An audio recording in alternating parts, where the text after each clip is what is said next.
Et vous êtes toujours sur Radio Libertaire, la voix de la Fédération anarchiste, sans Dieu, sans maître, sans pub, l'émission à racaille consacrée aujourd'hui à notre petit boulot de l'année. Voilà, les anglophones appellent ça best-of. Et nous, je ne sais pas comment on va appeler ça, on peut traduire ça comment, camarades. Un récapitulatif, une rétrospective de notre année 2016. Une revue. Une revue de notre... Ouais, voilà. Bon, bah écoutez, on va s'y coller. Je laisse d'ailleurs... Ah, j'ai oublié de vous causer de ma citation concernant mon presse-papier. Alors, je vais me rattraper là tout de suite, hein, pardonnez-moi. Là où on brûle les livres, on finit par brûler des hommes. Et c'est de Heinrich Heine. Et là, il savait de quoi il parlait, Pépère. Voilà. Ouais, bah, qu'est-ce qu'on pourrait dire? On peut commencer peut-être par parler de nos invités. On s'est aperçu que cette année, finalement, on avait reçu pas mal d'invités, qu'on avait eu environ 14 personnes avec qui on avait pu dialoguer, puis faire vivre un peu cette émission de leur point de vue. Et que le Nord, finalement, on est toujours là, hein, quand il s'agit de... Le Nord a toujours été présent, puisqu'en fait, on a commencé l'année avec Agnès Dubart, qu'on est allé rencontrer chez elle, à côté, à Lille, dans son petit appartement atelier. Et puis, on a terminé avec Clément Skevert, qui est un graveur qu'on a rencontré à Fontenay, mais qui est d'origine hollandaise. Donc la gravure, le Nord, c'est quand même important, quoi. Oui, bah, le Nord, et puis ils ont une vitalité, les gens du Nord, c'est invraisemblable. Autant dans le Sud, c'est des bouligas, ils sont là, ils traitent des godasses et tout. Mais alors, dans le Nord, je dois vous dire que là, je sais pas si c'est le climat, si c'est le ciel éternellement bleu, avec un soleil qui n'arrête pas de briller dans le Nord, mais ils ont une pêche, les mecs. Je dois dire, le dernier qu'on a rencontré, là, Clément, Schwert. Et je veux dire que alors lui, il tient le pompon, hein, franchement. Ouais, je suis allée le voir dimanche. Il exposait dans un bistrot à Montreuil, là, avec quelques graphistes aussi, ou des gens qui travaillaient sur des t-shirts, qui faisaient un peu de sérigraphie, et il avait toujours cette même patate, quoi. Ah oui, c'est un vrai. Il proposait, il était là avec ses plaques de gravure, ses t-shirts et ses sacs. Oui. Et il peut, si vous voulez, c'est le genre de personnage qui non seulement a la pêche, a une vitalité, mais ça se traduit dans son boulot. C'est un boulot vraiment qui vous en prenez plein la gueule. Vous sentez cette vitalité. Elle est dans son travail aussi. C'est un travail éblouissant. Enfin, et puis surtout de la manière dont il bosse, il s'attaque à tout. Il y a toujours les vieux bouts de bois, les trucs, il grave, quoi. Voilà. Son truc, c'est graver, peu importe le support. Alors que je l'ai déjà dit la dernière fois, mais je peux me répéter. Hein, à force de répéter, peut-être que vous retiendrez quelques petits trucs. Eh bien, si vous voulez, c'est très rare chez les graveurs de ne pas graver sur des supports qui soient clean, impec et tout, avec des outils qui coupent, qui sont régulièrement affûtés, bien affûtés, etc. Lui, Clément, non, tout ça, c'est de la rigolade. Lui, ce qu'il faut, c'est qu'il creuse le bois. Et puis, je dis encore une fois, n'importe quel bois. Et il arrive de cette manière à produire, si vous voulez, des estampes magnifiques. Voilà. Alors il est très modeste en étant ce qu'il dit, ouais, mais je suis pas encore... pour l'impression, c'est pas top. Hein. Et je dois faire encore des trucs parce qu'il dit vraiment les amateurs d'estampes, la première chose qu'ils regardent, c'est si le noir est bien, si c'est pas sale, etc. Il dit là, j'ai quand même du boulot. Mais enfin, moi, j'ai vu son travail et je dois dire que pour moi, ça suffit amplement. Il y a pas parce que ce que je mets avant le côté technique parfait, ce que je privilégie pour moi, c'est, si vous voulez, l'expression, le sentiment qu'on éprouve, la joie, la peine, l'exaltation qu'on peut éprouver en regardant une œuvre d'art. Voilà. Et chez Clément, c'est maxi. Ouais. Alors c'est vrai cette année finalement on a eu le Nord, puis on a eu la gravure, on a été pas mal présents auprès de graveurs, parce que donc Agnès est graveuse et elle nous a aussi impressionnés par ces formats gigantesques qu'elle tire à Bruxelles là, sur cette presse immense, puis son énergie, ses envies, enfin elle arrête pas, quoi. Elle a toujours des projets. Elle est venue 2 fois à Paris cette année. Malheureusement, j'ai je suis allée voir son boulot, mais j'ai pas osé la déranger quand elle discutait, donc c'est un peu dommage. J'aurais bien aimé la saluer. Et puis au niveau gravure, on est allé à la journée de l'estampe place Saint-Sulpice au mois de juin. Et là, c'est pareil, on n'a pas eu le temps de rencontrer tout le monde parce qu'il y a 450 graveurs qui exposent. Ils sont 3 par stand, donc c'est quand même énorme. Donc on avait discuté avec 3 personnes, dont Juliette Planck, qui est notre graveuse aussi qu'on aime beaucoup, qui habite Rochefort et que j'ai eu le plaisir de rencontrer dimanche par hasard. Donc ça, c'était sympa. Donc on a pu voir ce boulot aussi de graveuse de Juliette, quoi, qui là, donc sur Rochefort, avait une gravure un peu différente, mais quand on l'a rencontrée à Bastille, c'était très urbain son travail. Tout à fait, oui, c'est ce qui nous avait un petit peu, si vous voulez, étonné, parce que bon, c'est quand même la gravure urbaine, c'est pas quelque chose de très courant, il me semble. Enfin bon, si elle utilise des supports assez classiques, comme la lino ou le bois, mais pas le bois comme l'utilise Clément, où elle est beaucoup moins classique, c'est dans ces sujets qui sont traités d'une manière aussi assez étonnante, voilà. Couleur, pas couleur, mais surtout des sujets urbains ou des sujets avec où l'usine, le lieu de travail, même si maintenant c'est un peu en voie de disparition, mais où il y a des cheminées d'usines, où il y a des usines en ruine, où il y a des choses comme ça, ou des ruelles, si vous voulez, un petit peu comme ce graveur du 19e, 20e, là, dont on a parlé récemment avec le bouquin. Germain de la Touche. Ouais, un peu cette veine là, voilà, de la Touche, voilà. Et moi j'aime beaucoup les couleurs de Juliette aussi. Oui, aussi Elle met certains bleus, certains verts. Enfin, il y a un bel assortiment de couleurs. Donc c'est vrai qu'elle a des séries en noir et blanc, et puis des fois elle y met ces couleurs qui pètent un peu là. C'est sympa, ouais. Donc voilà, on est assez, parce que c'est un métier en même temps. Bon, ce sont des artistes, c'est-à-dire des créateurs, des gens avec un travail original, mais en même temps, ce sont des gens, des praticiens, c'est-à-dire que, eh bien, il faut qu'ils tiennent compte, si vous voulez, de la technique, de l'outil, du support et de l'ancrage pour arriver à réaliser une œuvre. Ils sont quand même tributaires de choses inamovibles. Encore avec une petite réserve encore pour Clément, mais bon. Et voilà, et avec ces contraintes, arriver à faire un travail libre, à faire un travail qui semble pas une contrainte dans le résultat, en tout cas, un travail pénible, en tout cas une fatigue. Voilà, ça, il fatigue pas, si vous voulez, comment dirais-je, il fatigue pas l'estampe. Non, c'est tout ça, ça semble naturel, ça semble spontané, et c'est ça la force des grands créateurs, aussi bien en gravure qu'en peinture, qu'en sculpture, qu'en dessin, qu'en tout ce que vous voulez, quoi. Voilà.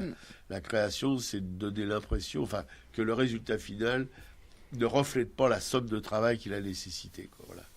Et toujours en gravure, donc on avait fait un petit entretien avec Marie-Christine Béguet, qui travaille elle à Pugeot du côté d'Avignon, là, qui était de passage à Paris pour acheter du matériel et faire quelques expos. Donc on avait aussi on l'avait un petit peu interrogé sur son travail, sur son atelier. C'était sympa. Elle nous avait donné quand même un peu de ce soleil du sud avec cet atelier qui est dans une grande maison où elle a tout un dernier étage face à la montagnette là. Ah oui, c'est magnifique. Et elle serait plutôt dans le, comment dirais-je, dans le voisinage, je sais pas, de Clément, parce qu'elle aussi, alors elle déménage, elle part dans tous les sens. Oui, elle est aussi un cas un petit peu, elle est pas très tranquille, vous voyez, si je veux dire. Ça pulse, faut que ça. Elle s'attaque à des gravures aussi de plus en plus grandes. Enfin bon. Et la seule chose, c'est qu'elle n'est pas vraiment dans le figuratif. Elle est plus dans l'abstraction. Dans la ligne, en fait. Dans la ligne, voilà, c'est ça. C'est tout un travail autour de la ligne. Mais c'est vrai qu'elle teste toutes les techniques, j'ai l'impression, possibles de la gravure. Oui, tout à fait. Oui. Elle imprime sur tissu aussi, etc. etc. Voilà, comme Clément, un peu lui, avec ses bois, il imprime du tissu. Et elle, avec ses gravures plutôt sur métal, elle imprime aussi des tissus, des grands tissus colorés, etc. etc. C'est assez impressionnant. C'est qu'elle explore des territoires qui sont pas très explorés quand même en ce moment. L'abstraction ou la ligne en gravure, c'est pas quand même. Vous voyez, la figuration est toujours un peu privilégiée dans le travail de la gravure actuelle, quoi. Ouais. Et donc en gravure, on a aussi donc parlé de Germain Delatouche suite à la parution aux éditions Plein Champ d'un livre, d'un magnifique livre sur la vie de Germain Delatouche, un livre qui a fait un gros travail de recherche, donc qui regroupait un peu plusieurs écrits d'amis qui l'avaient côtoyé, qui racontaient un petit peu sa vie. Donc on lui a consacré donc toute une émission, et c'est vrai qu'il y a là donc là on est rétropédale dans le temps, mais c'était un travail assez exceptionnel. En plus, Germain Delatouche qui était quand même anarchiste, donc ça c'est bien aussi. Oui, ça nous parle. Hein. Il était non seulement anarchiste, mais il était pote avec Poulaille, il était pote avec tous ces écrivains, comment dirais-je, pas une école, mais ouais, avec les écrivains. Prolétarien. Voilà. Oui, il y avait Lucien Bourgeois, effectivement. Ouais, donc, si vous voulez, mais moi, ce que j'ai aimé beaucoup chez Delatouche, c'est justement son espèce comment dirais-je,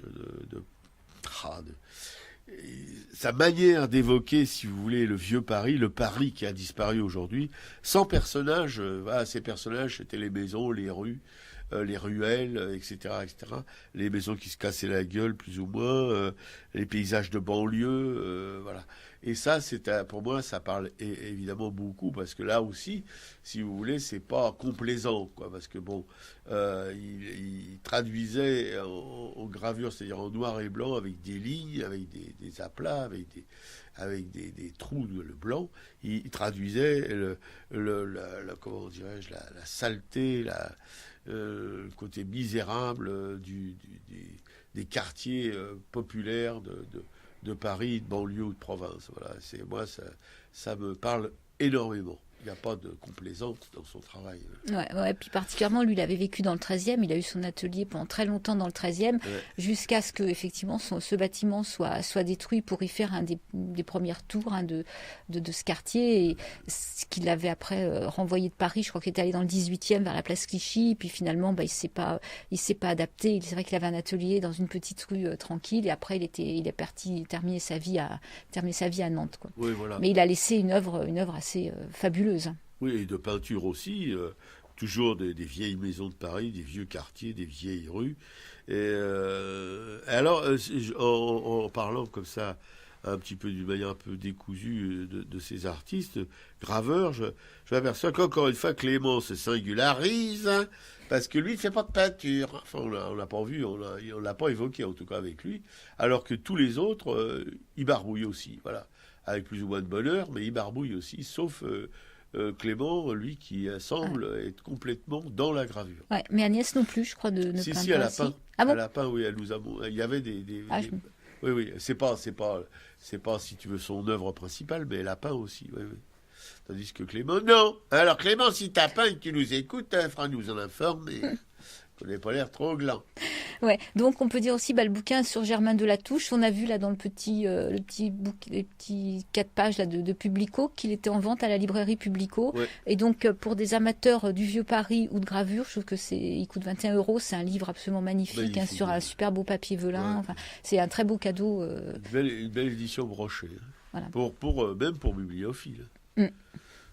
Donc sinon après dans nos invités, dans le Nord on avait rencontré Frédéric, Frédéric qui a déménagé depuis mais qui nous avait reçus à Louz dans son petit studio. Frédéric il avait exposé à Publico, c'est ainsi qu'on avait pu qu'on avait pris contact avec lui.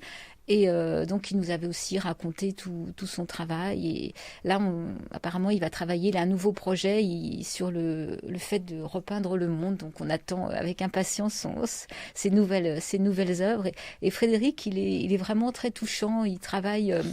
il lit beaucoup de livres aussi sur la culture anarchiste. À chaque fois qu'il vient à Paris, il va à Publico et il achète des livres sur l'anarchie. Oui.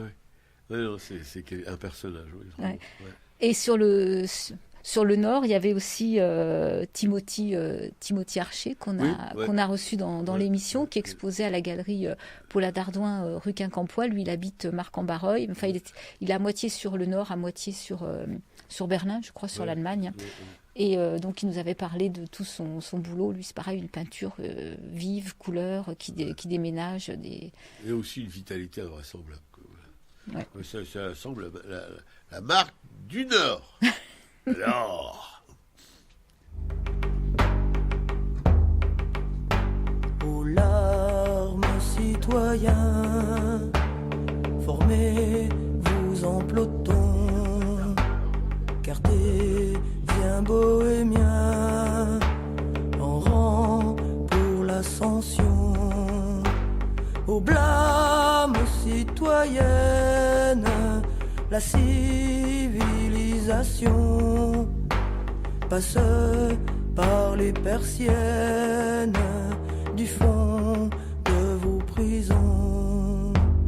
Au drame citoyen, fabriquez vos démons, magiciens galériens, nageant dans le bouillon. Aux rames citoyennes, vos capitulations et torts vous appartiennent, malgré vos confessions. Aux flammes citoyens, ravivons nos néants. Courage citoyenne, sortons de nos maisons, marchons, marchons, que nos enfants soient fiers, fiers, fiers de leur daron.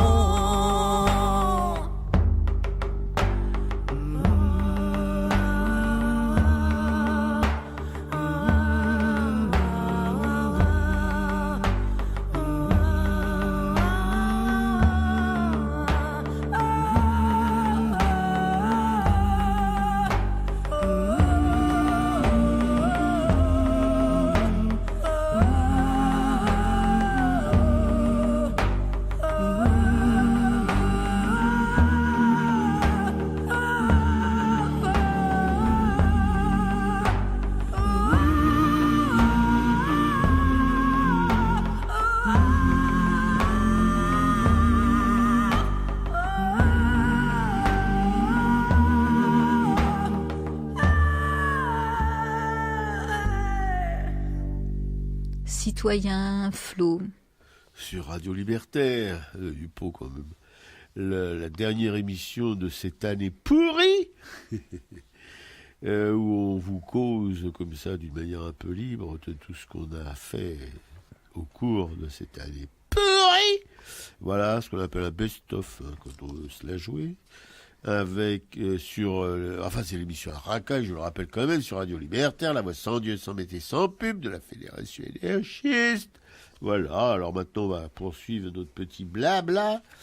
Moi j'aurais bien causé, si tu veux, camarade, de Stéphane Beau. Ah, très bonne idée. Une belle rencontre. Une belle rencontre, oui, Stéphane Beau, voilà, qui est un sculpteur un peu brutal. Enfin, on a rencontré son œuvre au bois de Vincennes en se promenant. Il s'est mis à sculpter clandestinement des arbres morts ou abattus, voilà. Et puis à un moment, quand même, les gardes forestiers l'ont chopé. Mais ça s'est bien passé, ils l'ont autorisé à continuer, ils lui ont même fourni du matériel, etc. Ouais, ils ont bossé ensemble après, même pour récupérer des troncs, ils ont travaillé ensemble. Ouais. Et il y a un parcours dans le bois de Vincennes, je pense que vous pouvez trouver ça facilement, Pico va vous expliquer. Et il y a combien de sculptures, 6 ou 7, je ne sais plus, hein. Voilà, et qui sont, alors c'est un petit peu jeu de piste, hein, comme quand vous étiez gamin, voilà. Et puis, le dernier qu'il a fait, enfin la dernière, c'est un totem géant, là, magnifique, qui est près du lac des Minimes, la Porte Jaune. Et voilà, alors Stéphane Beau, on l'a rencontré dans son atelier à Montreuil, un tout petit atelier pourri, que lui louait encore, comment on les appelle, ces gens qui louent des trucs immondes, voilà, pour des... Bref.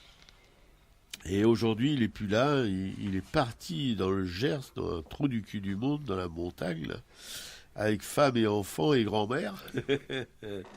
Voilà, un truc, une ancienne ferme avec pas mal de terrain, etc. Ouais, retrouver des copains. Je crois qu'ils avaient pas mal de projets là-bas contre ouais. la sculpture et d'autres activités. Voilà, tout à fait. Donc, mais c'est quand même, on était vraiment, comment dirais-je, heureux de pouvoir converser avec lui, quelqu'un de très calme, oui, mais qui a cet amour du bois, du métier, des outils, enfin voilà, qui peint aussi.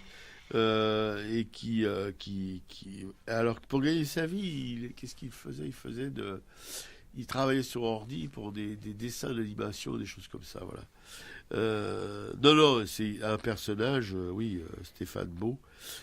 Si il écoute cette émission du Ferré ou en live sur le net, et ben on lui fait un coucou et on lui dit qu'on pense toujours bien à lui, surtout quand on passe, enfin pour ma part en tout cas, parce que je suis plutôt du côté du lac de la Portée Jaune, quand je passe devant son totem que je vais voir de temps en temps de plus près. Bon, Ouais. Quand il est parti, on lui avait dit qu'on prendrait garde, qu'on prendrait soin de son travail. Ouais. Donc en fait, si on veut rencontrer un peu toutes ces sculptures, effectivement, elles sont tout autour elles sont dans le bois de Vincennes, que ce soit du côté du lac de la Porte Jaune, le lac des Minimes, ou sur le lac d'Auménil.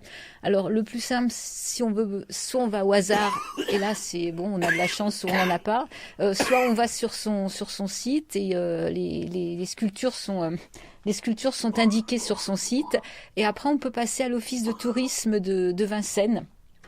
Et là, on peut prendre un plan. Il y a des plans très détaillés du bois de Vincennes et on peut se repérer donc et continuer et voilà, et continuer comme ça la promenade en rencontrant son œuvre, ce qui est toujours ce qui est vraiment sympa. Et alors, ce qui est rigolo, c'est que son atelier, la biscuiterie, en fait, c'est un Passe du Progrès à Montreuil. Donc effectivement, c'est un bâtiment qui est complètement de guingois. Et fait du hasard, Juliette Planck, c'était son atelier quand elle était montreuilloise.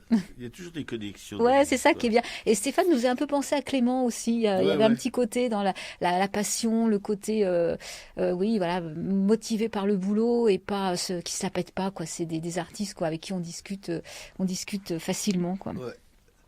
Il y a aussi le sculpteur pas loin d'ici, là. Julien?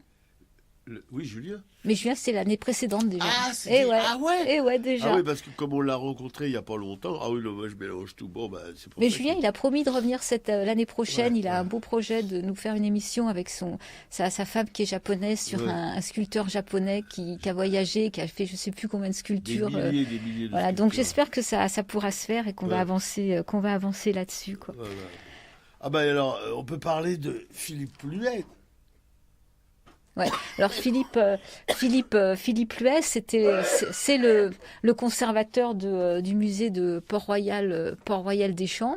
Donc c'est situé dans la banlieue ouest parisienne et c'est un lieu qu'on a rencontré en allant visiter une exposition Rosa Bonheur et donc c'était toute la famille Rosa Bonheur qui était à l'honneur. Donc on a découvert les œuvres des frères et sœurs de Rosa Bonheur, parce que c'était 4 frères et sœurs et qu'ils étaient tous peintres et sculpteurs, même les conjoints, je crois, certains. Hein. Et après les petits-enfants, tout ça.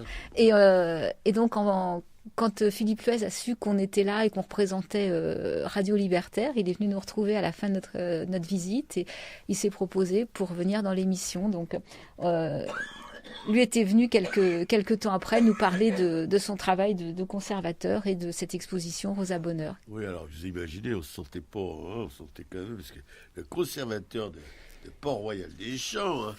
Bon, bref, il a été très courageux de venir. Ouais.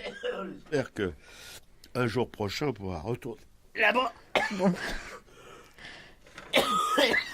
Voilà. Sinon, dans les rencontres sympas aussi, on a les Urban Sketchers sont venus nous voir dans le studio. Alors les Urban Sketchers, c'est pareil, c'est des groupes un peu informels de graphistes, de dessinateurs de rue justement qui croquent à tout, ils ont cette maladie en fait, ils ne peuvent pas s'empêcher d'avoir un carnet de croquer. Ouais. Donc ils étaient 4-5 à être venus dans le studio et on avait passé un moment sympa. Ils nous avaient croqué d'ailleurs pendant l'émission. Et je me souviens de Mathieu qui croque dans le métro. Lui, son truc, c'est d'avoir un carnet et de prendre le métro et de dessiner les gens quand il va sur ces lieux de boulot. Et il disait justement qu'il y avait très peu de gens qui souriaient quand il était très étonné de voir des gens souriants. C'est vrai que dans le métro, c'est pas l'endroit où on est le plus à l'aise. Il y avait la jeune brésilienne aussi. Il y en avait deux autres aussi qui passaient, qui étaient passionnés. Alors ça représente pas. Il y avait Annie aussi, donc ça représente pas c'est pas tout leur groupe, là, c'était des représentants, mais le contact était sympa. En plus, moi, quand je leur avais mis un mail pour savoir si certains étaient intéressés, ils étaient venus, tout de suite, ils avaient répondu. Enfin, c'était sympa comme tout, quoi. Et je crois que j'ai vu donc ce jeune homme-là, Mathieu, dans le métro récemment. J'allais à Montreuil, justement. Je pense que j'allais à Montreuil, oui. Et alors, il m'a pas reconnu, parce que je veux dire, je fais pas des grands gestes et tout quand je rencontre les gens. Je suis resté discrètement dans mon petit coin, puis j'ai pu l'observer à loisir. Alors, il croquait déjà sur le quai, puis il est monté dans le même wagon que moi. Et là, il a continué son petit boulot, là, imperturbable. Voilà, il faut quand même le faire, parce que travailler avec un carnet de croquis à la main, debout, et puis avec les secousses du métro et tout ça, vraiment, on sent que ces gens-là, ils ont quelque chose. Ils ont touché à une espèce un peu comme un autre monde, quoi. Ils sont ailleurs, voilà. Parce que c'est pas évident de se passionner comme ça pour faire la tronche des gens. Je dois dire que pour moi, c'est très, très, très mystérieux, ce comportement, voilà. Mais en même temps, ils ont des choses à dire et ils font un travail, je pense, qui dans quelques décennies, sera un témoin d'une époque quand toutes les choses numériques auront disparu.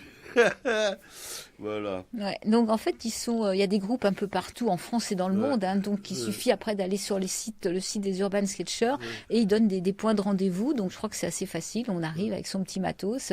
D'ailleurs, eux, ils avaient effectivement leur carnet, leur boîte d'aquarelle et ils étaient frénétiques. Hein. Ils n'ont pas arrêté d'usiner pendant toute l'émission. Il vaut mieux les oublier, hein, parce que ça pourrait créer des petits problèmes. Voilà. Mais non, là, ils sont tout à fait à l'aise. Et un peu addicts, je crois, un peu comme des drogués, quoi. Voilà, donc si parmi nos auditeurs, hein, il y a des fans de croquis et de dessins, il faut aller les rencontrer. Je pense qu'ils trouvaient que c'était stimulant, justement, de travailler aussi à plusieurs. Ouais, même sans être fan, ça peut apporter, si vous voulez, ça peut vous apporter si vous êtes un petit peu seul, un petit peu coincé dans une vie professionnelle pour toujours exaltante, etc. Et parce que dessiner, en fin de compte, c'est pas, contrairement à ce que la plupart des gens qui ne dessinent pas pensent, c'est pas si compliqué que ça. Il suffit de regarder. Alors, au début, vous faites un petit peu des pâtés, quoi, comme quand on apprend à écrire. Puis après, peu à peu, ça vient. C'est tellement naturel à l'être humain de créer. Si vous voulez penser à Lascaux, à Altamira, tout ça, quoi. Et oui, il n'y avait pas l'école de Beaux-Arts à cette époque-là. Les mecs, ils y arrivaient quand même. Ils faisaient des choses magnifiques avec trois bricoles, quoi. Vous voyez, avec un peu de suie, un peu de ceci, un peu de pigment naturel, et voilà. Moi, je pense que pour beaucoup de nos contemporains, peut-être de nos auditeurs, il y a avec cette pratique collective, si vous voulez, de création, il y a là un bon moyen d'abord de se faire des copains, hein, et puis de prendre plus conscience du monde dans lequel on vit, de s'en approcher, etc., par si vous voulez, le dessin de ses contemporains dans le métro, dans le bus, à la plage, dans la rue, dans les manifs, enfin partout où c'est possible. Ouais. Et alors on a eu aussi 2 belles rencontres d'artistes femmes qui sont venues chacune leur tour. C'est Sabine Capel et Chuchu.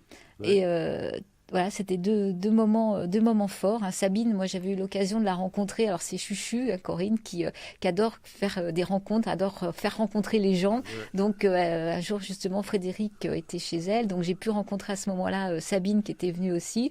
Et quand elle m'a montré le travail de Sabine sur Internet, je me suis dit, mais ça, c'est trop fort, quoi. Il faut absolument que j'en parle à Robert et lui montrer ça. Et leur rencontre artistique à tous les deux a été vraiment quelque chose d'intense. Et donc Sabine est venue nous parler de tout son travail. Elle, alors, justement, elle travaille pas toute seule dans son atelier. Elle a une énergie incroyable. Elle est en vadrouille en permanence.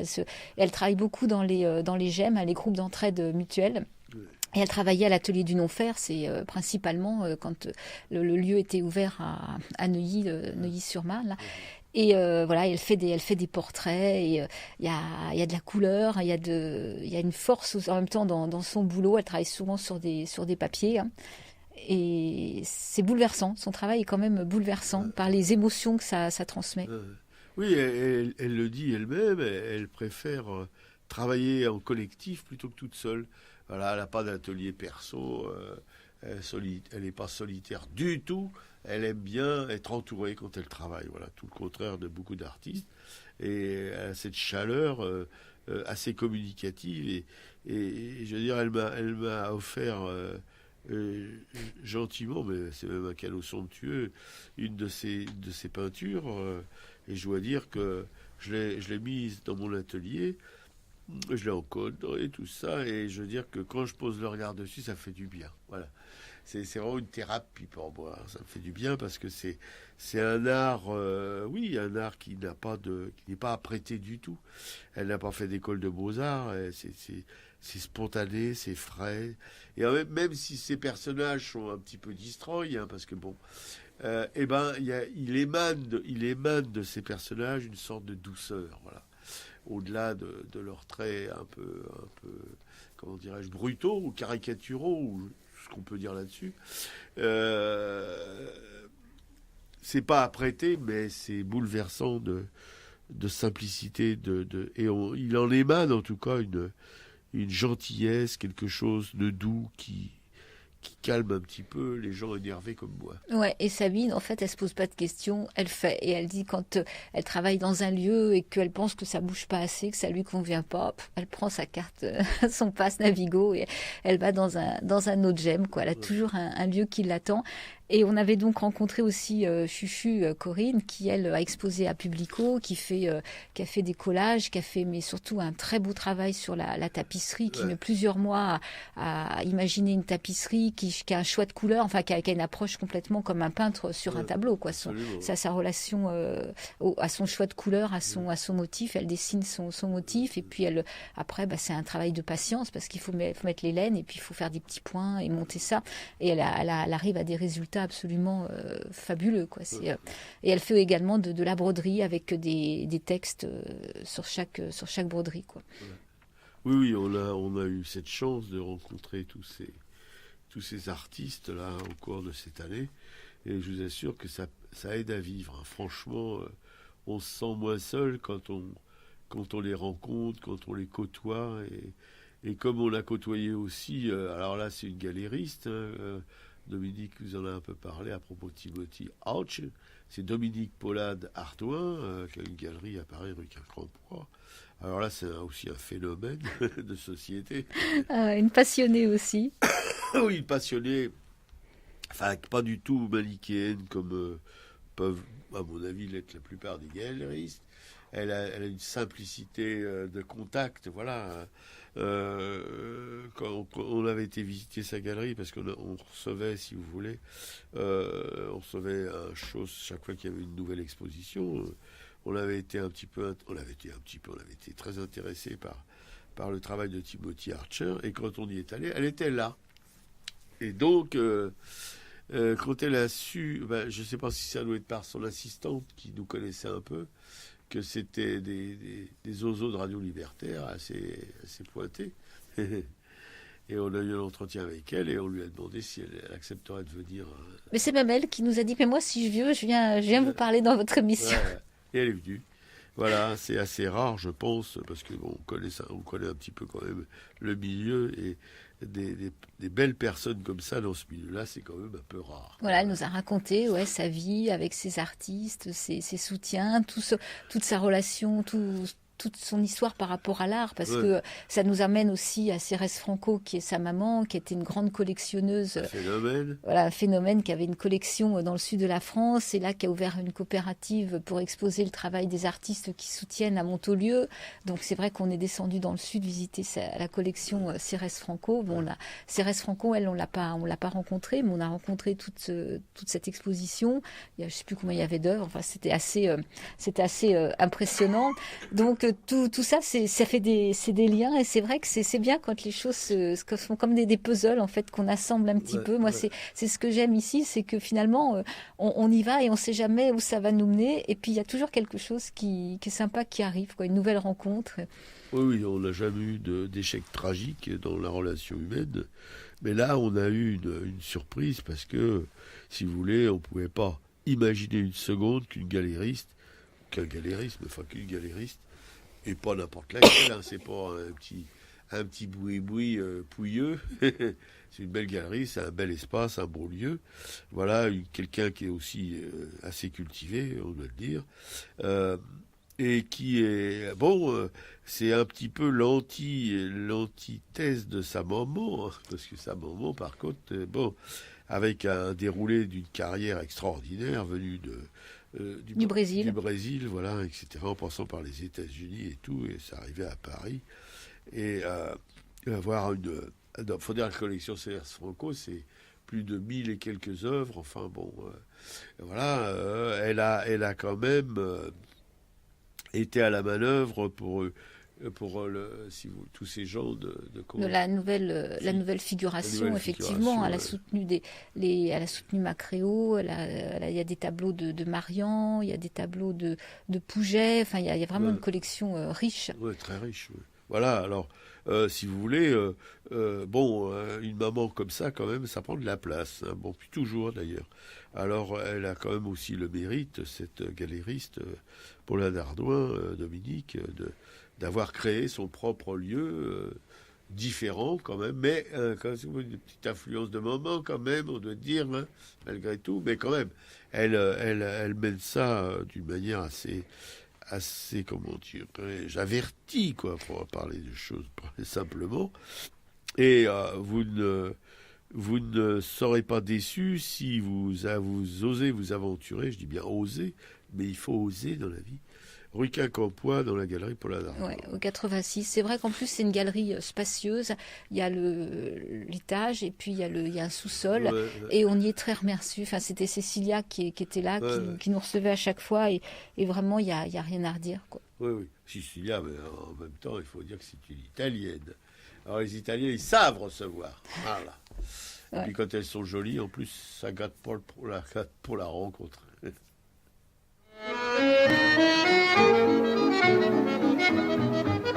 Un gamin de Paris, c'est tout un poème dans aucun pays.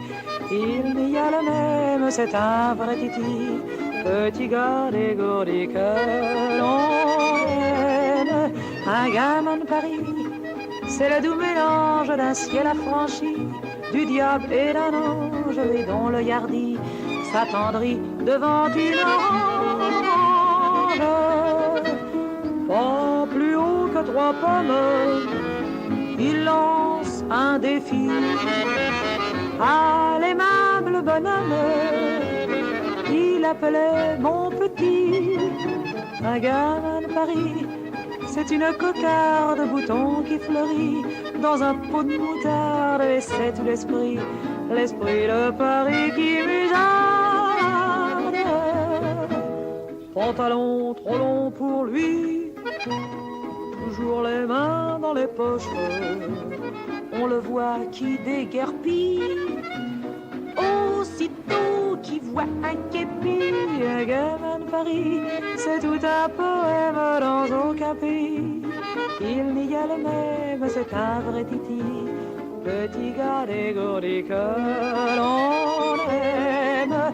Il a hérité lors de sa naissance de tout un passé lourd de conséquences, et ça il le sait, bien qu'il ignore l'histoire de France. Il sait que sur des places, pour un idéal, des petits gars pleins d'audace, à leur façon firent un bal. Un gamin de Paris rempli d'insouciance, voyeur et ravi de la vie qui danse. S'il faut peut aussi, comme Gavroche, entrer dans la danse. Un gamin de Paris m'a dit à l'oreille, si je pars d'ici, rappelle-toi que la veille j'aurais réussi à mettre Paris dans une bouteille.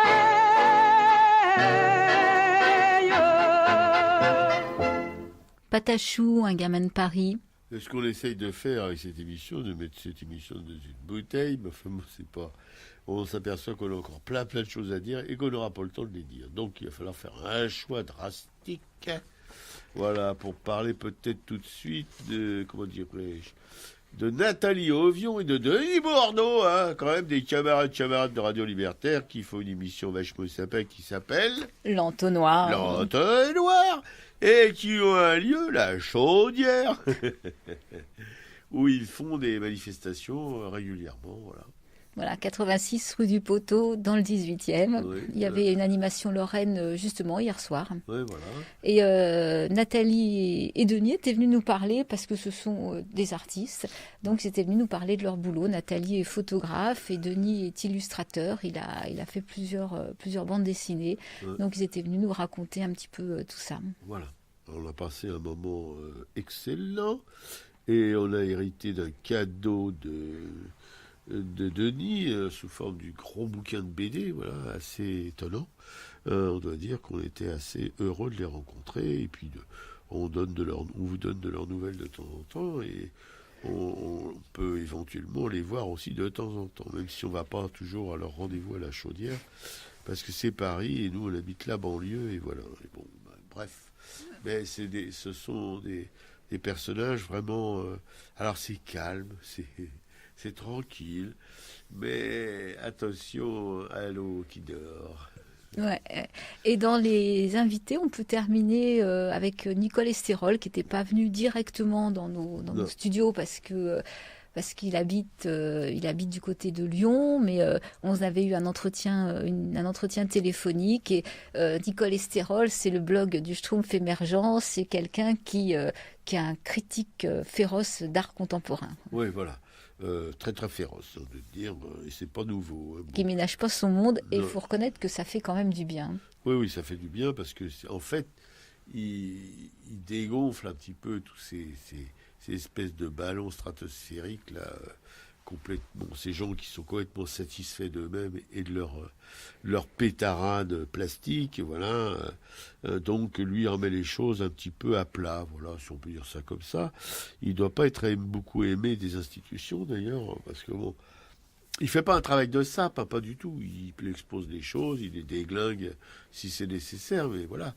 Mais il a prédit depuis longtemps que tout ça va un jour se ratatiner la gueule, et on pense que c'est en cours de ratatinage. Et ça, on en est bien content, parce que bon, déjà, ça économisera de l'argent à la République, qui en a bien besoin, pour compenser les dépenses inconsidérées des gens de pouvoir, comme les 450 millions de la mère Lagarde, là, voilà, hein.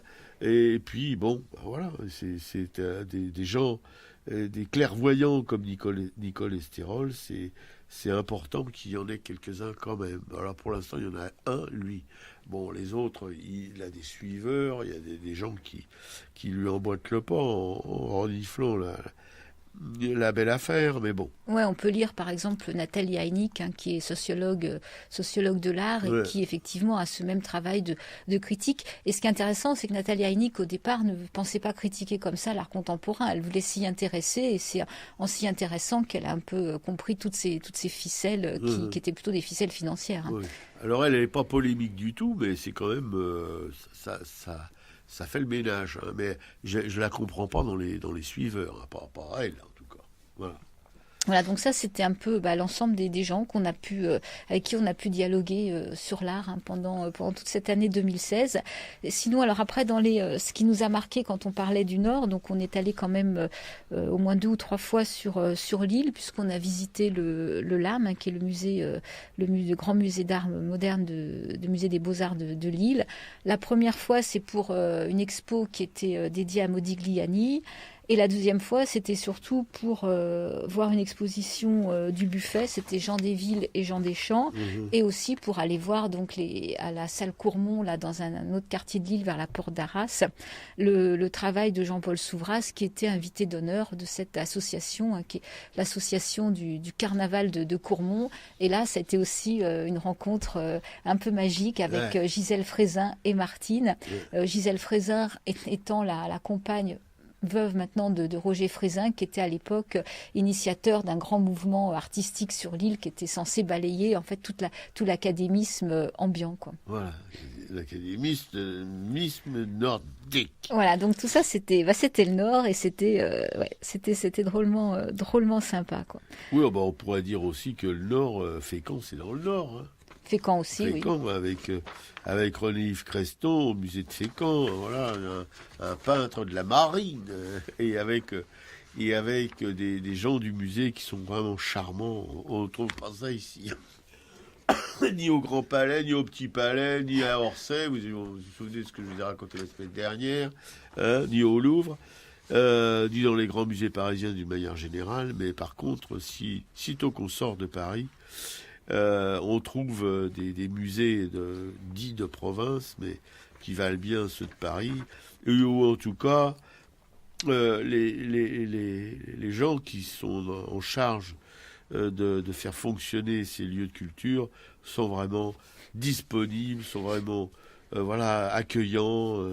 On est toujours un peu bluffé et un petit peu aussi contrit de voir que on a si mauvaise mine à Paris quand on est dans le culturel, quoi. Voilà. Ouais.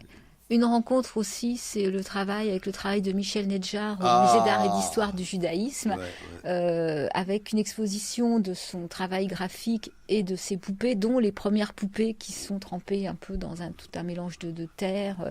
Et on ne connaissait pas, à ce point-là, on avait rencontré son travail au LAM à Villeneuve-d'Ascq, parce qu'en fait, le LAM a accueilli la collection de La Racine, et Michel Nedjar était un des fondateurs de cette collection d'art brut.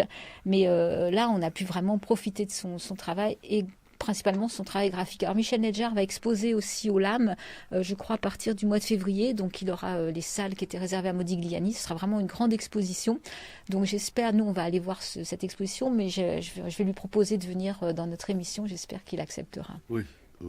Enfin, on va tenter le coup, on sait jamais, hein. Parce que ça a l'air d'être quelqu'un vraiment gentil, disponible.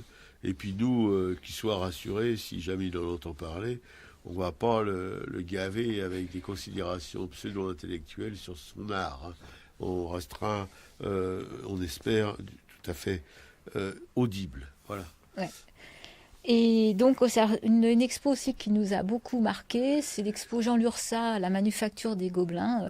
Jean Lursa, donc, qui a exposé de la tapisserie, qui a complètement revisité le travail de tapisserie. Explosé, tu peux dire. Voilà, complètement explosé en travaillant les couleurs différemment. C'est-à-dire que il a vu que reproduire de la peinture en tapisserie, en fait, était voué à l'échec, et il manquait quelque chose. Donc, en fait, il a mis ça de côté, il a choisi des couleurs, il a fait des fonds uniformes, et là il a redonné une pêche à la tapisserie. Enfin, là on a rencontré, c'était une très très grande exposition. Il y avait des œuvres gigantesques, et effectivement des œuvres lumineuses qui on pouvait pas. Enfin, c'est bouleversant. Moi, une fois que j'ai vu ça, je me suis dit, mais comment ça se fait que j'ai pu ignorer aussi longtemps le travail de Jean Lursa? Oui, vous voyez, c'est dommage que vous soyez pas là quand Pichicou tombe en admiration, en lévitation, parce qu'elle ne touchait plus le sol. C'est impressionnant à voir. C'est dommage que, il faudra la filmer, parce que je ne sais pas si une caméra pourra capter ces choses surnaturelles, mais bon. Ah, ouais. Mais elle était vraiment mélangée. Et ouais, ça me fait du bien, parce que moi, je suis un peu, disons-le, pas blasé, mais un peu fatigué de voir toutes ces choses il y en a tellement, c'est tellement rare quand elles sont bonnes. Mais alors, Pichicou, rien que de la regarder, on a envie de s'intéresser à ce qu'elle regarde, voyez-vous. C'est Ouais, ça mais là, intéresse.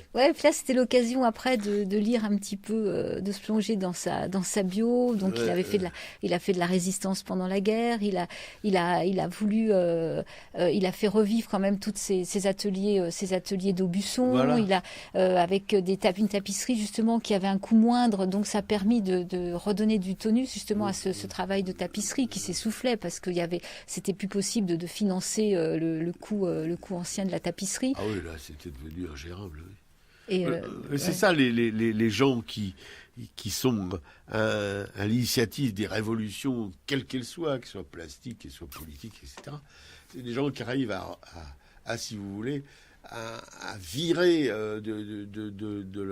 rendre sa vraie nature, pour le cas de l'URSA en tout cas, sa vraie nature à la création, à la simplicité. Et pour ça, il s'est appuyé sur la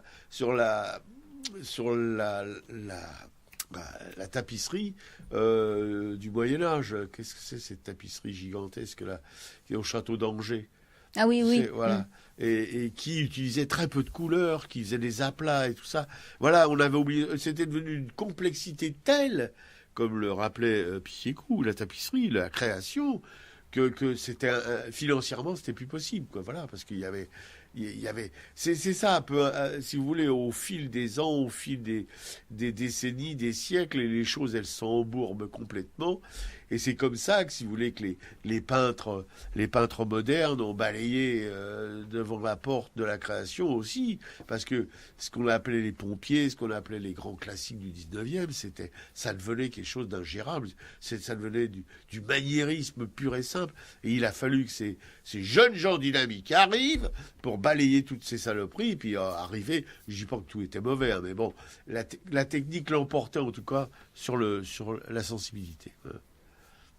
Ouais.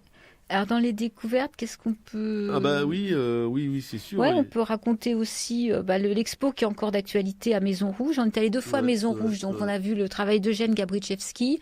C'est une exposition qui est maintenant terminée. Eugène Gabrichevski qui a passé plusieurs années de sa vie enfermé, qui était scientifique et puis qui après a pété un peu les plombs, quoi, a été fermé, mais qui a une œuvre graphique immense, quoi. Oui. Mais aussi pas oublier quand même, parce que c'est pas tout à fait dans le domaine artistique, quoi. Il y a eu 3 ou 4 bandes dessinées dessus. C'est les femmes et la résistance au mémorial de la Shoah qui nous a complètement bouleversés, parce qu'en même temps, ça remettait les pendules à l'heure concernant le travail des femmes et la présence des femmes dans la résistance, sans lesquelles la résistance n'aurait pas été ce qu'elle a été. C'est pas que des mecs qui ont fait la guerre, qui ont résisté, etc. Il y avait des nanas qui étaient là pour assurer, vous voyez, derrière, et voilà. Et ces femmes et la résistance au mémorial de la Shoah, bon, c'était consacré surtout aux femmes dans la résistance, aux femmes de confession juive. Voilà, mais parce qu'il ne faut pas non plus oublier que les femmes de confession juive, elles pouvaient se battre aussi, voyez-vous. Il y a eu dans cette ignoble, cette chose invraisemblable, ce espèce de massacre de 6 millions d'êtres humains, il y a eu quand même là 1 million, je crois, c'était 1 million de femmes juives qui se sont mobilisées pour se battre contre les nazis, voilà. Ouais, sauver des enfants. Oui, justement la BD sur Mila Racine là, qui explique comment elle arrivait à faire passer des enfants. Alors c'est vrai que même si cette série de 4 BD est plutôt moyenne. Oui, très moyenne. Ça manque un peu d'émotion. Ouais, c'est un peu dommage. Je ne sais pas pourquoi. Il y a quelque chose qui fonctionne pas tellement. Non. Par contre, ça le mérite quand même de nous faire rencontrer ces femmes et d'avoir envie de poursuivre, d'aller fouiller un petit peu plus loin, ce qui est déjà pas mal, quoi. Oui, parce que nous, ça nous a permis, c'est celle sur Sophie Scholl, de rencontrer, justement, il y a Sophie Scholl et son frère là, qui distribuaient des tracts à l'université pour faire prendre conscience, c'était des Allemands, pour faire prendre conscience aux étudiants allemands vers quoi l'Allemagne glissait. Et donc après, on a pu voir le film Les Derniers Jours de Sophie Scholl, justement, qui est tout l'emprisonnement de Sophie Scholl et de son frère et leur interrogatoire qui vont déboucher 3 jours après sur leur condamnation à mort. Leur exécution Ils ont été fusillés, pendus. Ils ont été guillotinés, ou dans le film il les guillotine, et en fait apparemment ce serait plutôt à la hache, quoi. Oui, comme ça se faisait en Allemagne. Voilà. Bon, oui. Mais bon, avec un procès complètement fantaisiste. Oui, Hein. un procès stalinien chez les nazis. Voilà, c'est-à-dire que les futurs condamnés, enfin, ou les présumés coupables, avaient aucune chance de s'en sortir, puisqu'ils n'avaient pas la parole, que le verdict était fabriqué d'avance, et voilà. Ouais. Et que l'avocat était surtout là à charge plutôt qu'à la défense. Et donc on peut raconter aussi ces expositions Bernard Buffet, puisqu'elles sont encore d'actualité, hein, celle de l'exposition Bernard Buffet donc au musée d'art moderne, qui est une rétrospective, et l'exposition Bernard Buffet au musée de Montmartre, qui s'appelle Intimement, et on a consacré toute une émission à ces deux expos. Ainsi que, alors je vais revenir à des choses moins artistiques, mais quand même, le Front populaire au musée de l'histoire vivante à Montreuil, c'était très important, puisque il y avait des affiches, il y avait des choses, qui témoignaient, si vous voulez, de comment dirais-je, du Front populaire, enfin de ce qu'il en restait.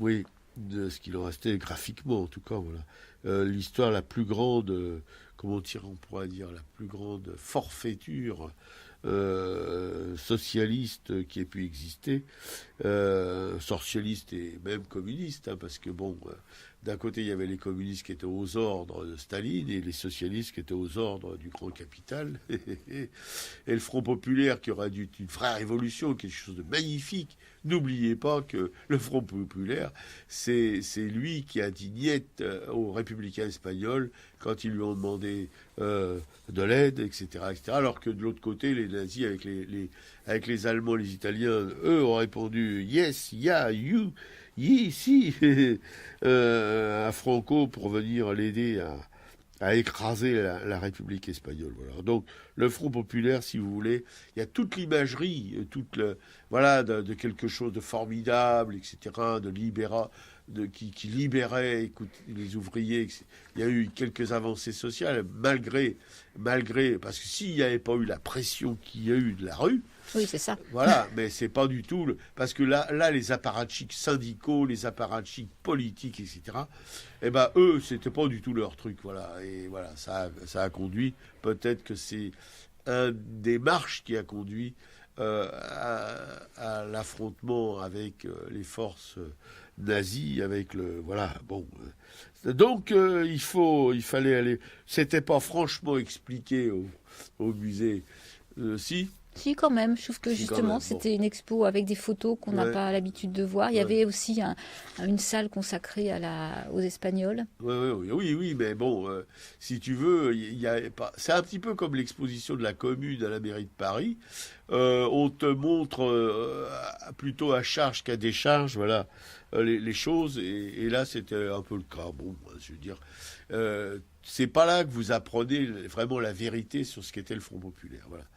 Où il y a des photos magnifiques d'ouvriers en grève, de ceci, de cela, mais si vous voulez, tout ça, c'est un petit peu ce qui masque l'atrocité, en quelque sorte, de la trahison des classes populaires par les apparatchiks politiques. Il y avait beaucoup ça c'était un peu regrettable, c'est qu'il y avait pas mal de photos de personnalités. Ça nous gave un petit peu. Voilà, complètement, oui. Quand vous avez des tribunes avec Maurice Thorez, avec, vous savez, tout ce qu'il a... Enfin, qui a été se réfugier en Russie pendant la guerre, grand résistant, comme De Gaulle a été à Londres. Voilà, c'est ces gens-là. C'est assez symbolique, d'ailleurs, toutes ces choses-là. Bon, d'où les photos, les tribunes avec les personnalités, on n'en a rien à battre. Et c'est pas ça qui nous a trop émus. Ouais, non, ce qui était sympa, c'était une des dernières salles sur les congés payés, les auberges de jeunesse. Où là, on voyait Dina Verny, qui a été le dernier modèle de Mayol. C'est une photo assez connue, puisque son compagnon de l'époque faisait partie des Quatre Barbus, était chanteur et photographe. Donc là, il y a toute cette histoire des auberges de jeunesse qui est en pleine expansion, et on sent qu'il y a quand même une joie, un plaisir, il y a un bonheur de toute cette jeunesse là. Ouais, mais c'est l'époque aussi où le corps commençait à être à l'air libre, si on peut dire. Hein. On voit un magnifique nu de Dina Verny. Voilà, c'était assez extraordinaire. Oui, voilà. Mais moi, je voudrais quand même, parce que je ne sais pas si c'est le sort qui s'acharne sur moi, mais il y a encore récemment, j'ai lu des choses sur le Front populaire qui m'ont un peu glacé. Voilà, c'est dans le sens où si vous voulez, l'espoir populaire a été complètement trahi par toujours les mêmes, quoi. Ceux qui en ce moment sont aux manettes, hein, faut pas oublier, hein, c'est à peu près les mêmes, quoi. Voilà. Voilà. Et pour terminer, on peut raconter, on est allé dans le sud passer une petite semaine, donc on a quand même été visiter le musée Picasso à Antibes. Et en fait, Picasso est resté que 3 mois, je crois, à Antibes, donc il a laissé sur place le travail qu'il avait fait. On est allé voir Turner à Aix et on est allé voir Chagall à Nice. Voilà, c'est ça. C'était sympa, puis on a pu voir notre copine Marie-Christine Béguet qui a arraché une charmante petite maison à Pugeot. On a pu, si vous voulez, en attendant, parce qu'elle était encore barrée, elle a fait des journées de 25 heures, en attendant, elle nous avait préparé un frichti, tout ça, du pinard et tout, des petits encas pour l'apéro, et on s'est gentiment murgé en l'attendant, mais dans une cour magnifique, avec un ciel comme il y en a qu'en Provence la nuit, vous voyez, c'était c'était un souvenir magnifique. Ouais, voilà, ça a bien conclu notre voyage dans le sud. Ouais, sinon on peut dire qu'on a rendu hommage aussi à Cavana. On lui a fait toute une émission. On a lu des extraits des Rital, des Ruskov et de Lune de miel. C'était important parce que Cavana est quelqu'un qui a compté beaucoup pour toi parce que vous avez habité dans les mêmes lieux, vous avez les mêmes souvenirs malgré la différence d'âge. C'est ça qui est surprenant de voir comment le temps à ce moment-là s'accélérait pas comme ça, quoi. Vous avez pu vivre. Même arrêté, tu peux dire. Donc c'était bien, ça nous a permis de relire un peu tous ces bouquins de Cavana, qui a quand même une plume extraordinaire, quoi, qui a plein d'images. Et que son innocence, si vous voulez, parce que c'était un innocent, hein, que son innocence a en quelque sorte condamné à la pauvreté à la fin de sa vie. Voilà. Quand d'autres zozos pourris ont profité l'ont banané d'une manière assez épouvantable. Voilà, pour des questions de fric et de puissance et de pouvoir. Ouais. Et encore, il n'a pas vu le pire, il est mort avant. Il est mort avant. Et on avait rendu hommage à Gérard Rondeau, qui était un photographe qui a travaillé aussi sur la Marne, qui a remonté la Marne, et nous qu'on a surtout rencontré par l'intermédiaire de Paul Robérol, parce que c'est lui qui a côtoyé Robérol longtemps, ils sont devenus proches. Et qui a fait cette photo qui est sur le DVD de Paul Robérol. Oui, et puis il a fait un film, etc. sur lui, ce qui est très, parce que c'était pas joué avec Robérol, qui est un mec, le film pendant qu'il bossait. Voilà, et Gérard Rondeau est décédé donc cette année. Oui, voilà. Les meilleurs s'en vont toujours avant les autres, mais bon, c'est comme ça. Voilà, je pense qu'on a fait le tour, hein, à peu près. Oui, il y a plein de choses à raconter encore. Ouais, on est allé à Pontoise, on a découvert le musée de Pontoise et l'œuvre de la famille Pissarro. C'est pareil, tous les enfants de Camille Pissarro qui sont peintres. Et donc les collections permanentes aussi du musée de Pontoise qui est à côté. On a découvert Ludovic Piette avec ses dessins, ses peintures de places de marché. Puis là aussi le musée des bords de Marne, là, on a vu tous les barbouilleurs, amateurs ou professionnels, parce qu'il y a eu quand même Matisse, il y a eu quand même des gens comme ça qui ont peint les bords de Marne, mais il y a surtout une pléthore de barbouilleurs, voilà, vous pouviez voir ça au musée de Nogent, mais vous pouvez toujours y aller. C'est un petit musée qui est gratos en plus. Musée de Nogent, il y a le musée de Saint-Maur, on n'a toujours pas fait, on voulait y aller aussi, parce qu'il y a aussi certains de ces peintres qui sont exposés. Voilà, la belle vie, quoi. Donc voilà, on peut dire qu'on a fait globalement le tour de notre année artistique. Hein. Oui, le tour, parce que on a sur une année, on a pratiquement... si vous voulez, c'est combien de semaines une année? C'est 52 semaines. 52 semaines, on a fait 48 au boulot, quoi. Voilà.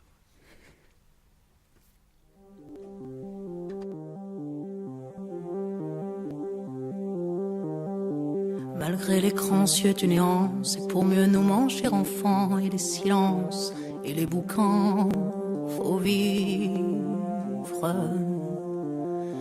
Et bien qu'aveugle sur fond de nuit, entre les gouffres infinis, des milliards d'étoiles qui rient, faut vivre.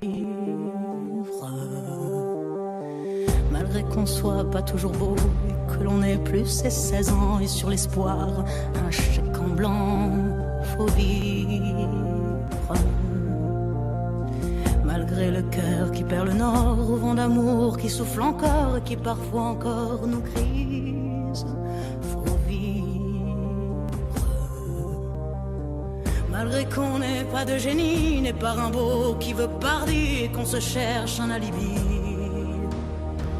Malgré tous nos morts sans coquette qui errent dans les rues de nos têtes, faut vivre. Malgré qu'on soit brave et salaud, qu'on ait des complexes à gogo et qu'on les aime, c'est ça le pire, faut vivre. Malgré l'idéal du jeune temps qui s'est usé au nerf du temps et par d'autres pris en chantant, faut vivre. Malgré qu'en se tournant vers le passé, on est effrayé de s'avouer qu'on a tout de même un peu changé. Oui. Malgré que l'on soit de passage, qu'on vive en fou, qu'on vive en sage, tout finira dans un naufrage. Faut vivre. Malgré qu'au ciel de nos poitrines, on nos sentinelles endormies, dans un bruit d'usine gémit. Le cœur aveugle qui funambule sur le fil du présent qui fuit. Faut vivre. Malgré qu'on noue l'enfant mort, s'il peut parfois remuer encore comme un vieux rêve qui agonise. Faut vivre. Malgré qu'on soit dans l'engrenage des notaires et des héritages où le cœur s'écore et s'enlise, faut vivre. Malgré qu'on fasse de l'humour noir sur l'amour qui nous en fera boire jusqu'à ce qu'ils nous disent au revoir, faut vivre. Malgré qu'à tous les horizons, comme un point d'interrogation, la mort nous regarde d'un œil ivre, faut vivre.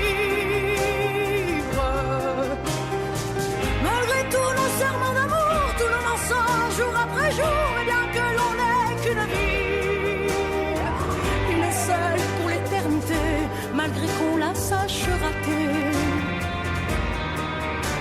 faut vivre.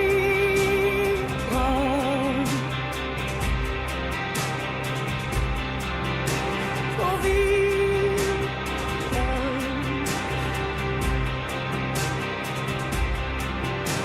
Faut vivre. Faut vivre.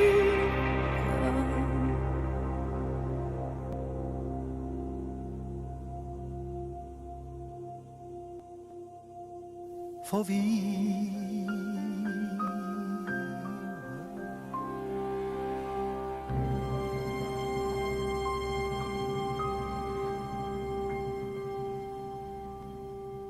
Mélismel, Faut vivre, on l'avait passé la semaine dernière, interprété par Mouloudji, mais c'est difficile de résister à la force de Mélismel. Sublime Mélismel qui transforme une chanson presque douce en espèce de dramaturgie extraordinaire. Voilà. Alors non, moi, à chaque fois, je pleure comme une madeleine. Bon, allez, je pleure beaucoup en ce moment. Bon, encore, voilà, des tas de pourriture du monde. Bon, allez. Allez, les expositions. Alors, les expositions, c'est simplement des rappels. Hein. L'exposition SAD à Bruxelles, à la galerie Sterpoot, avec un travail de, entre autres, Anne van der Linden et Caroline Sury, Céline Guichard, Ludovic Levasseur. C'est au... j'ai plus l'adresse. Si, c'est 4 rue du Pont-Neuf à Bruxelles. L'exposition Picasso Giacometti au musée Picasso, la mise en parallèle du travail de ces deux sculpteurs. Ouais, bon. Les Insoumis de l'art moderne, c'est le Paris dans les années 50. Ça, c'est une exposition qui est au musée Menjinski, c'est 15 square de Vergennes dans le 15e arrondissement.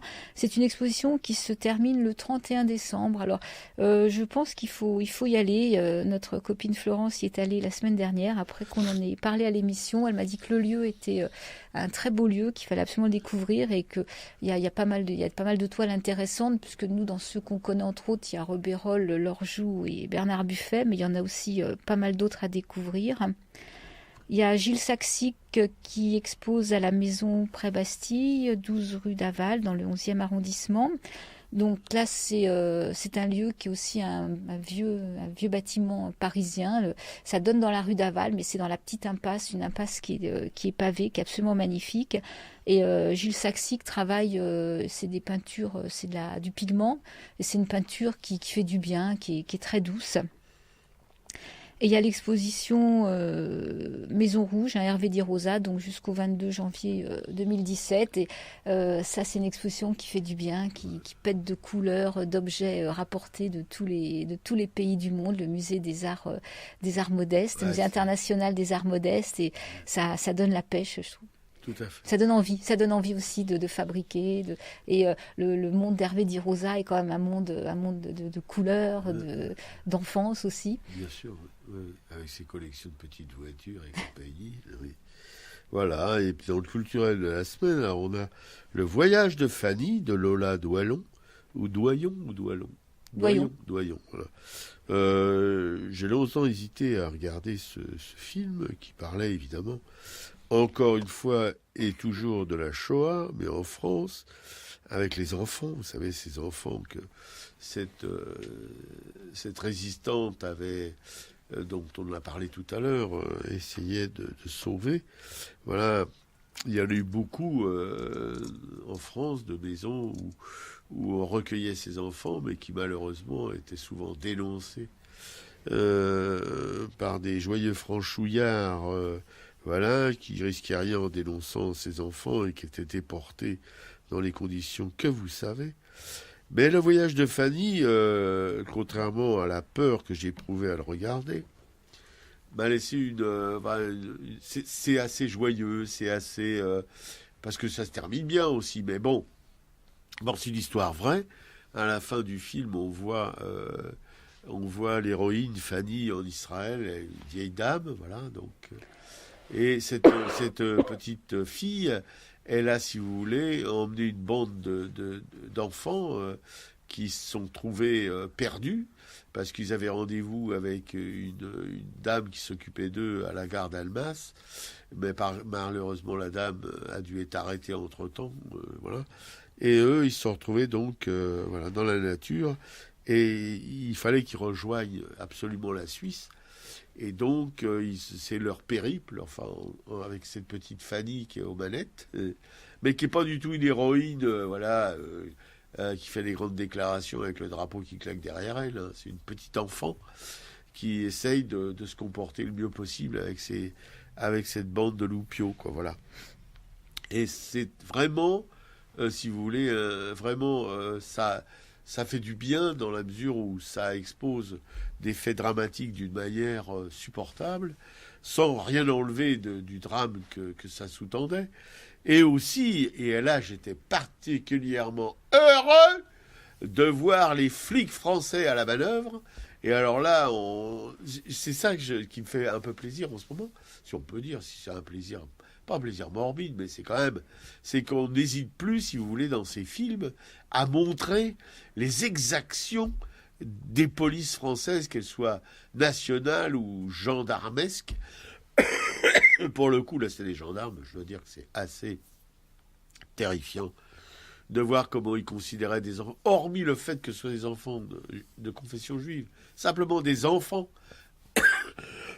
de leur comportement envers des enfants. Voilà. C'est quelque chose d'ignoble.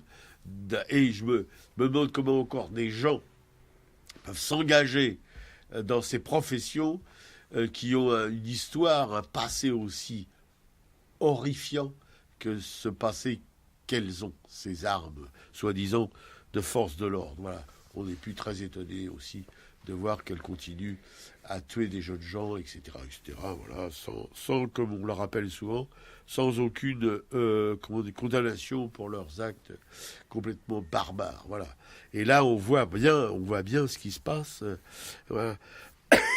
À qui ces petits-enfants ont affaire. Et à côté, je pense que l'ogre du petit Pousset et tout ça, c'est gentil, quoi, vous voyez. Malgré que ce soit en fait horrible, mais bon. Là, on est confronté à la réalité. Voilà, dans une période, évidemment, où les horreurs s'empilaient sur les horreurs qui s'empilaient sur les horreurs. Ouais. Alors moi, dans le culturel de la semaine, j'ai regardé un documentaire qui était passé sur Arte. C'est sur la vie de Jack London. Ça s'appelle Jack London, une histoire, une aventure américaine. C'est un documentaire de Michel Viot. Et donc ça retrace tout le parcours de Jack London. Hein. Jack London, pour mémoire, il est né en 1876. Il est mort très jeune, à 40 ans, en 1916. Enfin, 40 ans d'une vie intense, puisque il en est mort d'ailleurs. Voilà, il en est mort, mais déjà à 14 ans, il commence à travailler pour gagner des sous parce que sa famille est pauvre. Déjà, son père est parti quand il a su qu'il allait être papa, donc il a eu un père adoptif, mais c'est une famille qui roule pas sur l'or. Donc il a très très jeune accumulé plein de petits métiers pour gagner sa vie. C'était un aventurier incroyable et en même temps avec une conscience socialiste qui arrivait très jeune, donc avec des livres qui peuvent être des récits d'aventure. Hein. On connaît Cro-Blanc, L'appel de la forêt, tous ces livres-là, mais des livres aussi comme Martin Eden qui retrace sa vie, Le cabaret de la dernière chance qui parle du problème d'alcoolisme parce qu'effectivement il était malgré tout alcoolique. Il a rencontré, il a été marié une première fois, une deuxième fois, et là la deuxième femme, il a tout partagé avec elle. Ils sont partis voyager. Ils ont tout partagé, que ce soit l'écriture, parce qu'il s'est mis aussi à écrire. Il a repris des cours pour pouvoir rentrer à l'université, qu'il a réussi brillamment. Puis après, il s'y ennuyait, donc il a gagné une partie de sa vie avec l'écriture. Donc en fait, c'est quand même quelqu'un d'assez extraordinaire. Le seul bémol, c'est qu'effectivement, à la fin de sa vie, il côtoie la révolution mexicaine qu'il avait défendue dans un premier temps et qui, en fait, il prend le parti des États-Unis sur la fin de sa vie, peu de temps avant de mourir. Voilà, c'est un petit peu dommage de mal terminer après un parcours aussi intense, quoi. Et là, je suis en train de dire donc justement Le Talon de fer, et c'est vraiment c'est un livre complètement anti-capitaliste qui dénonce ce qu'on pourrait dénoncer encore à l'heure actuelle, mais là il le dénonce en 1906. C'est visionnaire, quoi. Il y a quelque chose de complètement actuel, quoi. Oui, la vieillesse, comme disait l'autre, c'est un naufrage. Ouais, mais il est mort.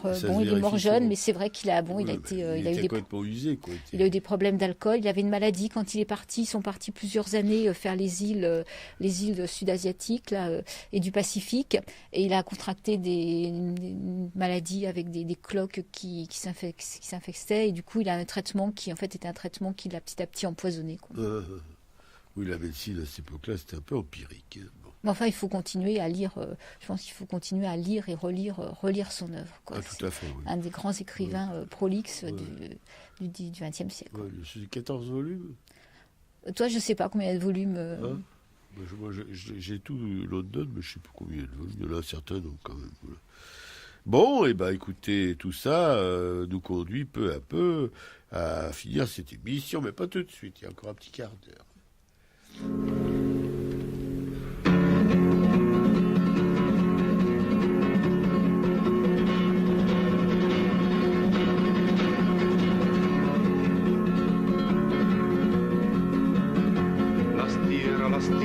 Las tierras de España, las grandes, la sola desierta llanura. Galopa caballo cuatralbo, jinete del pueblo, que la tierra es tuya. A galopar, hasta enterrarnos en el mar. A galopar, hasta enterrarnos en el mar. A corazón suenan, resuenan las tierras de España en la cerradura. Galopa caballo cuatralbo, jinete del pueblo, que la tierra es tuya. A galopar, hasta enterrarnos en el mar. A galopar, hasta enterrarnos en el mar. Nadie que enfrente, no hay nadie, que es nadie la muerte si va en tu montura. Galopa caballo cuatralbo, jinete del pueblo, que la tierra es tuya. A galopar, hasta enterrarnos en el mar. A galopar, hasta enterrarnos en el mar. Agalopar, Paco Ibanez. Super.